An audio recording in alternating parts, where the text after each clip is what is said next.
ওকে, good evening সবাইকে। আমার নাম কেলভিন এবং আমি একজন প্রহরী।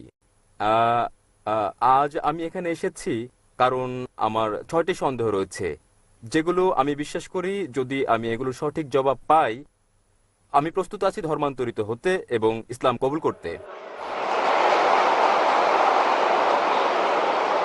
আহ, আমার প্রথম প্রশ্ন দিয়ে শুরু করি।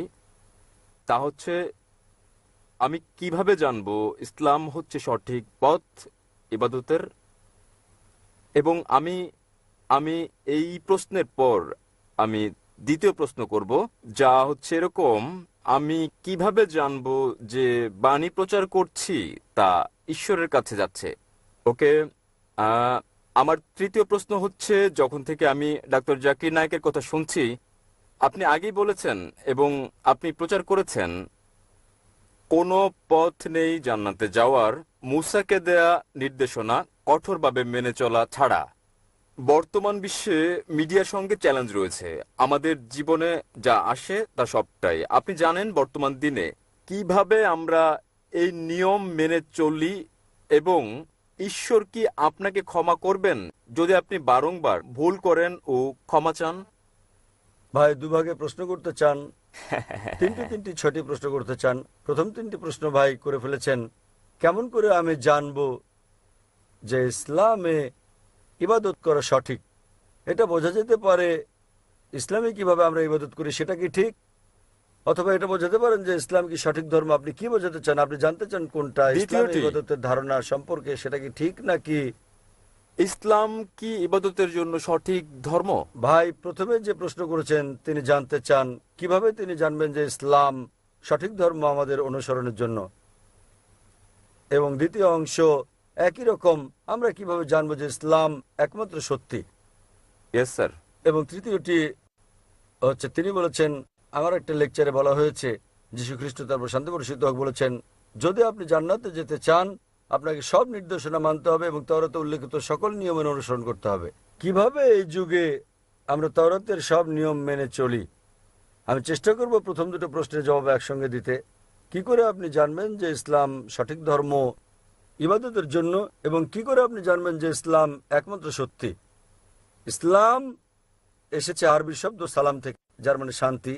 এটা আরও এসেছে আরবি শব্দ সিলম থেকে, যার মানে আল্লাহর কাছে নিজের ইচ্ছাকে সমর্পণ করা। ইসলাম মানে সর্বশক্তিমান ঈশ্বরের কাছে নিজের ইচ্ছাকে সমর্পণ করে শান্তি অর্জন করা। এবং কোন গ্রন্থের দাবি যে সেটা ঈশ্বরের বাণী, যে কোনো ধর্মকে প্রমাণ দিতে যে এটা সর্বশক্তিমান ঈশ্বরের কাছ থেকে এসেছে, এই ওহী, এই গ্রন্থ, এই ধর্মকে সময়ের পরীক্ষায় উত্তীর্ণ হতে হবে। অতীতে সেটা ছিল অলৌকিকতার যুগ এবং মহিমান্বিতকরণ হচ্ছে অলৌকিকের অলৌকিক। পরে আসলো সাহিত্য এবং কাব্যের যুগ। মুসলিম ও অমুসলিম আরব পণ্ডিতেরা একই সুরে তারা দাবি করলেন যে মহিমান্বিত কোরআন ছিল পৃথিবীর বুকে সবচেয়ে ভালো আরবি সাহিত্য।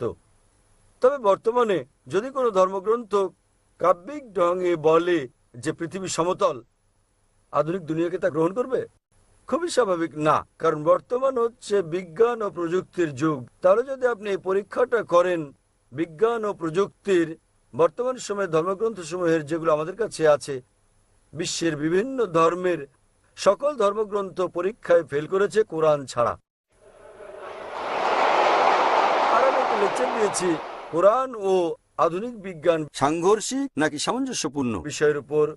আমার সময় এখানে হবে না প্রশ্নোত্তর পর্বে সম্পূর্ণ লেকচার দেওয়ার। তবে আমি উল্লেখ করতে চাই, অ্যালবার্ট আইনস্টাইন বলেছেন, প্রখ্যাত বিজ্ঞানী ও নোবেল পুরস্কার বিজয়ী, যে ধর্ম ছাড়া বিজ্ঞান পঙ্গু এবং ধর্ম বিজ্ঞান ছাড়া অন্ধ।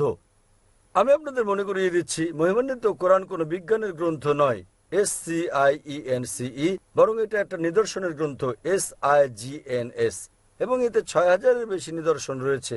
মহিমান্বিত কোরআনে ৬,০০০-এর বেশি আয়াত আছে, যার মধ্যে ১,০০০-এর বেশি আয়াত বিজ্ঞান নিয়ে বলেছে। যদি আপনি তুলনা করেন বৈজ্ঞানিক সত্যগুলো যা আমরা জানতে পেরেছি, আমরা দেখতে পাই যে বিজ্ঞান যা সম্প্রতি আবিষ্কার করেছে, হতে পারে ৫০ বছর আগে, ১০০ বছর আগে, ২০০ বছর আগে, ৪০০ বছর আগে, মহিমান্বিত কোরআন তা উল্লেখ করেছে ১৪০০ বছর আগে। কোরআনে বিশ্ব সৃষ্টি সম্পর্কে বলা হয়েছে সূরা আম্বিয়া অধ্যায় নম্বর 21 আয়াত নম্বর 30-এ, যা বিগ ব্যাং সম্পর্কে বিজ্ঞানীরা জেনেছেন কিছুদিন আগে, তারা 50 বছর আগে আবিষ্কার করেছেন, তা কোরআনে উল্লেখ করা হয়েছে 1400 বছর আগে। আমরা জেনেছি যে পৃথিবী বর্তুলাকার, যখন 1577 সালে স্যার ফ্রান্সিস ড্রেক জাহাজে করে পৃথিবী ভ্রমণ করেন। পবিত্র কোরআন বলছে সূরা নাজিয়াত অধ্যায় নম্বর 79 আয়াত নম্বর 30-এ, আমি পৃথিবীকে ডিম্বাকৃতি বানিয়েছি। والأرض بعد ذلك دحاها। উট পাখির ডিমের কথা বলা হয়েছে এবং আমরা জানি উট পাখির ডিম ডিম্বাকৃতি হয়। আমরা আগে ভাবতাম যে চাঁদের আলো তার নিজস্ব আলো। সম্প্রতি জানতে পেরেছি 100 বছর আগে, 200 বছর আগে, 300 বছর আগে, যে চাঁদের আলো প্রতিফলিত আলো তার নিজস্ব আলো নয়। এ কথা কোরআনে উল্লেখ করা হয়েছে 1400 বছর আগে সূরা ফুরকান অধ্যায় নম্বর 25 আয়াত নম্বর 61-তে। তাহলে কে এসব তথ্য কোরআনে উল্লেখ করতে পারেন যা আমরা সম্প্রতি জানতে পেরেছি? আগে যখন আমি পড়তাম স্কুলে, আমি শিখেছিলাম যে সূর্য ঘুরে কিন্তু আবর্তিত হয় না এর নিজ অক্ষে। কোরআনে উল্লেখ আছে সূরা আম্বিয়া অধ্যায় 21 আয়াত নম্বর 33, সূর্য ঘোরার পাশাপাশি নিজ অক্ষে আবর্তনও করে। আজ বিজ্ঞান জানতে পেরেছে যে সূর্য ঘোরে, এছাড়াও নিজ অক্ষে আবর্তন করে, যা কোরআনে উল্লেখ করা হয়েছে 1400 বছর আগে। এভাবে কোরআনে বলা হয়েছে উদ্ভিদ সম্পর্কে, জীব সম্পর্কে, প্রাণী সম্পর্কে, ভ্রূণবিদ্যা সম্পর্কে, জিন সম্পর্কে। এসব আমরা সম্প্রতি জেনেছি বিজ্ঞানে 50 বছর আগে, 100 বছর আগে, 300 বছর আগে, 500 বছর আগে। তাই যদি আপনি আজ বিজ্ঞানের এই পরীক্ষা চালান সকল ধর্মগ্রন্থের উপর, কেবল যে ধর্মগ্রন্থটি এতে উত্তীর্ণ হবে সেটি হচ্ছে পবিত্র কোরআন।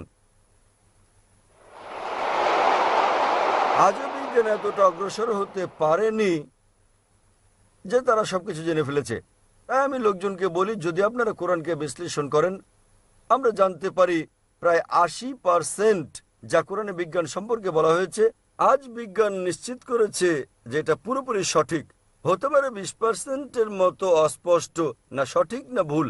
তাই আমার যুক্তি বলছে যখন 80% পুরোপুরি সঠিক, বাকি 20%ও ইনশাল্লাহ সঠিক হবে। তাই এটা একটা যৌক্তিক বিশ্বাস। কোরআনে এরকম একটি আয়াত নেই যেটা বৈজ্ঞানিক গবেষণায় ভুল প্রমাণিত হয়েছে। কোনো হাইপোথিসিস থাকতে পারে যা কোরআনের সঙ্গে সঙ্গতিপূর্ণ নয়, কিন্তু কোরআনে এরকম একটি আয়াত নেই যা কোনো বৈজ্ঞানিক গবেষণায় ভুল প্রমাণিত হয়েছে। তাই এর উপর ভিত্তি করে যদি আপনি এই পরীক্ষা চালান যে কোনো ধর্মগ্রন্থে, কেবল যে ধর্মগ্রন্থটি এই পরীক্ষায় উত্তীর্ণ হয় তা হচ্ছে ইসলাম ও কোরআন। আমি প্রস্তুতি পর্ব শুরু করেছিলাম কোরআনের একটা আয়াত পাঠ করে সূরা ইসরা থেকে অধ্যায় নম্বর 17 আয়াত 81, যাতে বলা হয়েছে, وقل جاء الحق وزهق الباطل إن الباطل كان زهوقا। বলো সত্য এসে গেছে এবং মিথ্যা বিলুপ্ত হয়ে গেছে। আসলে মিথ্যা তার প্রকৃতিগত কারণে বিলুপ্ত হবে। তাহলে আপনি পরীক্ষা চালালে কেবল যে ধর্মটি পরীক্ষায় উত্তীর্ণ হয়, একমাত্র সত্য ধর্ম যা বিকৃত নয়। সেজন্য উইলিয়াম মোর বলেন, কেবল যে ধর্মগ্রন্থ, তিনি বলেছিলেন 200 বছর আগে ইসলামের সমালোচক হিসেবে, কেবল যে ধর্মগ্রন্থটি যেটি বিকৃত করা হয়নি এবং যেটি বিশুদ্ধতা রক্ষা করেছে 1400 বছর ধরে, সেটি হচ্ছে পবিত্র কোরআন। তাই এইসব তথ্যের উপর ভিত্তি করে কেবল যে ধর্মের কথা আমরা ভাবতে পারি, আমরা বুঝতে পারি এবং বিশ্বাস করতে পারি যা সত্য এবং সঠিক, সেটা কোরআন। আপনার তৃতীয় প্রশ্ন নিয়ে বলি যে আমি আমার লেকচারে বলেছি যীশু খ্রিস্ট তারপর শান্তি প্রতিষ্ঠিত হোক বলেছেন যে আপনাদের ওল্ড টেস্টামেন্টের হিতোপদেশ অনুসরণ করতে হবে। আমি বাইবেলের উদ্ধৃতি দিয়েছি গসপেল অফ ম্যাথিউ অধ্যায় নম্বর 5 অনুচ্ছেদ নম্বর 17 থেকে 20, যেখানে যীশু খ্রিস্ট তারপর শান্তি প্রতিষ্ঠিত হোক বলেছেন যে যতক্ষণ পর্যন্ত তোমার ন্যায়পরায়ণতা ধর্মগুরু ও ফরিসীদের ন্যায়পরায়ণতাকে অতিক্রম না করে, কোনোভাবে কোনো উপায়েই তুমি স্বর্গরাজ্যে যেতে পারবে না। তাই আপনাকে ভালো খ্রিস্টান হতে হলে যীশু খ্রিস্টের তার উপর শান্তি প্রতিষ্ঠিত হোক সময়, যদি আপনি স্বর্গে যেতে চান, আপনাকে ওল্ড টেস্টামেন্টের সব হিতোপদেশগুলো মেনে চলতে হবে। আপনি পারবেন না বিন্দু বিসর্গ হেরফের করতে। যদি তা করেন তাহলে আপনাকে স্বর্গের রাজ্যে ডাকা হবে না। তাহলে বাইবেলের এই অনুচ্ছেদের উপর ভিত্তি করে গসপেল অফ ম্যাথিউ অধ্যায় নম্বর 5 অনুচ্ছেদ 17 থেকে 20 আপনাকে মানতে হবে প্রতিটি আইন ওল্ড টেস্টামেন্টের। এবং আপনার প্রশ্নটা ছিল খুবই ভালো এবং অত্যন্ত যৌক্তিক। কিভাবে আমরা এই যুগে মানব ওল্ড টেস্টামেন্টের সবকিছু, যা খুবই কঠিন। আমি একমত আপনার সঙ্গে। সে কারণে যীশু খ্রিস্ট তারপর শান্তি প্রতিষ্ঠিত হোক আরো বলেন গসপেল অফ জন অধ্যায় নম্বর 16 অনুচ্ছেদ 12 থেকে 14, তিনি বলেন, তোমাদেরকে আমার অনেক কথা বলার আছে, কিন্তু এখন তোমরা তা সহ্য করতে পারবে না। যখন সত্যের আত্মা আসবেন, তিনি তোমাদের সত্যের দিকে নিয়ে যাবেন। তিনি নিজে থেকে কিছু বলবেন না, তিনি যা শুনবেন তাই বলবেন। তিনি আমাকে গৌরবান্বিত করবেন। এখানে যীশু খ্রিস্ট, তার উপর শান্তি বর্ষিত হোক, ভবিষ্যৎবাণী করেছেন সর্বশেষ ও চূড়ান্ত পয়গম্বর, সর্বশেষ ও চূড়ান্ত নবী মুহাম্মদ সাল্লাল্লাহু আলাইহি সাল্লামের। অর্থাৎ যখন তিনি আসবেন, তিনি তোমাদের সব সত্যের দিকে নিয়ে যাবেন। তার মানে যীশু খ্রিস্ট, তার উপর শান্তি বর্ষিত হোক, জানতেন বাইবেলে যা বর্ণিত আছে তা সবকিছু অনুসরণ করা যাবে না। পরবর্তীকালে হতে পারে কয়েক শতাব্দী পর, সেজন্য তিনি বলেছেন যখন সত্যের আত্মা আসবেন, তিনি তোমাদের সত্যের দিকে নিয়ে যাবেন। নবী মুহাম্মদ সাল্লাল্লাহু আলাইহি সাল্লাম সম্পর্কে বলেছেন। তাই সেই সময়ে হতে পারে অনুসরণ করা সম্ভব ছিল উল্লেখিত বিধিনিষেধগুলো ওল্ড টেস্টামেন্টের এবং নিউ টেস্টামেন্টের। কিন্তু যীশু খ্রিস্ট, তার উপর শান্তি বর্ষিত হোক, বলেছেন যখন সর্বশেষ ও চূড়ান্ত নবী মুহাম্মদ সাল্লাল্লাহু আলাইহি সাল্লাম আসবেন, তোমরা তাকে মেনে চলবে। তাই আজও একজন ভালো খ্রিস্টান হতে হলে এক ঈশ্বরে বিশ্বাস করা ছাড়াও নবী মুহাম্মদ সাল্লাল্লাহু আলাইহি সাল্লামকে বিশ্বাস করতে হবে। আশা করি উত্তরটা পেয়েছেন ভাই।